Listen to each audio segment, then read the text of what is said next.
What is good, people? It's your boy Bash, and as promised, we're going to be talking about Black Ops 2 today, specifically what I learned about Black Ops 2 at E3. If you didn't know, I got to attend E3 last week. It was a lot of fun. Got to meet a lot of cool people, see a lot of amazing new games that are going to be coming out. But obviously, I am a Black Ops Call of Duty fan first. That's my main goal for attending E3. It was the main attraction for me. I was at the Activision booth all day long. I can't even count the number of hours I was at that Activision booth, just trying to get as much info about Black Ops 2 as I could so I could share with you guys.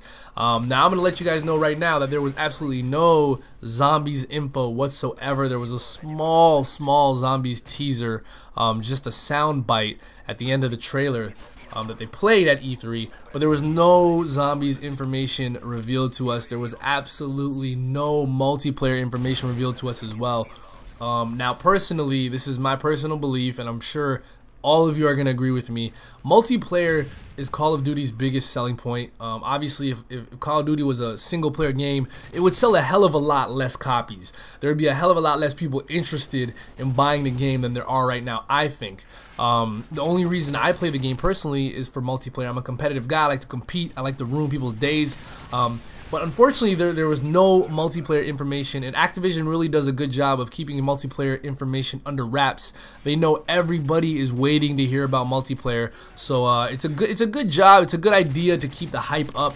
But as always, they're probably going to release it towards the end of the summer. Last year, they didn't release it until COD XP, which was the end of August, early September, and I have to assume it's going to be the same idea this year. But I'm not going to talk about that too much. I'll probably dedicate a whole video to my predictions in terms of a multiplayer reveal and when that's going to happen. But for now, all we do know is some more stuff about the single player.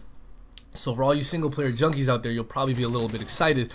First of all, the game is going to be taking place in two different time periods, 2025, 1986. That's what we learned. Well, first of all, you know, right off the bat, when we first heard about the game, we were told it's going to take place in the near future, 2025 being that near future. So what that tells me is that 1986, the missions that we see taking place in 1986 are probably just flashbacks, going back, you know, just gaining intel so you understand a little bit more about the storyline. So that seemed pretty cool. But what was most fascinating, or what was probably the coolest thing that I got to see, was Strike Force. If you haven't heard about Strike Force yet, I'm about to break it down for you. But I think Treyarch was actually at the Jimmy Fallon show. I don't know if it was yesterday or the day before, and they released all the same exact trailer that they showed us at E3.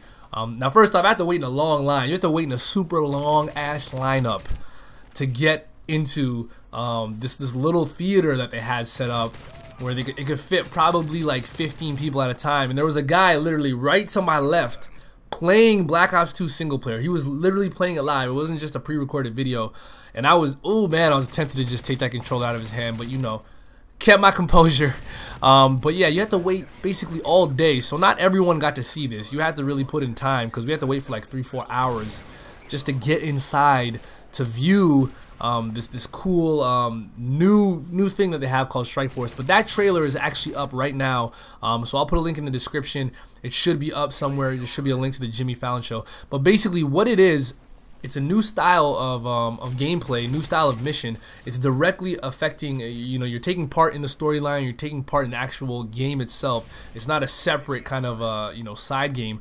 And what it is, almost like a kind of like a real-time strategy. You have obviously your team.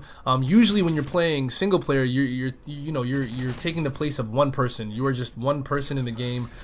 Actually, in this case, you can zoom out and control whoever you want to control on your team. You can be a quad rotor if you want to be a quad rotor. You can take control of any of the vehicles. It has a little bit of a real-time strategy element to it. It looked pretty fun. Now the cool thing is, the coolest part in my opinion is, you have a mission to complete. Whether you accomplish the mission or not, the game continues, and based on whether or not you accomplish the mission, the game is going to take a different turn. So obviously everybody's single player experience can be different. If I complete a mission that you don't complete, we're going to be we're going to be getting to our goal in a different fashion. I think obviously the end of the game is going to be the same regardless of how you go about doing it, but it's cool to see that there are different paths to take. So for all you achievement whores out there, you're probably going to be interested in, you know, trying out every single path there is to take. Not me so much. I barely even play single player. But I think that's a really cool feature they're adding. So go check out, go check out the trailer on Jimmy Fallon's show. I'm gonna get out of here for now. Just wanted to let you guys know that. That's really all we got from E3 though. Unfortunately, we're gonna have to wait a little bit longer to hear more. But obviously, whenever I hear more, I'm gonna fill you guys in with more. So I'm gonna get out of here for now. As always, you can follow me on Twitter and Facebook, twitter.com/bashlol and facebook.com/bashlol. And yeah, see you lovely people later. Peace.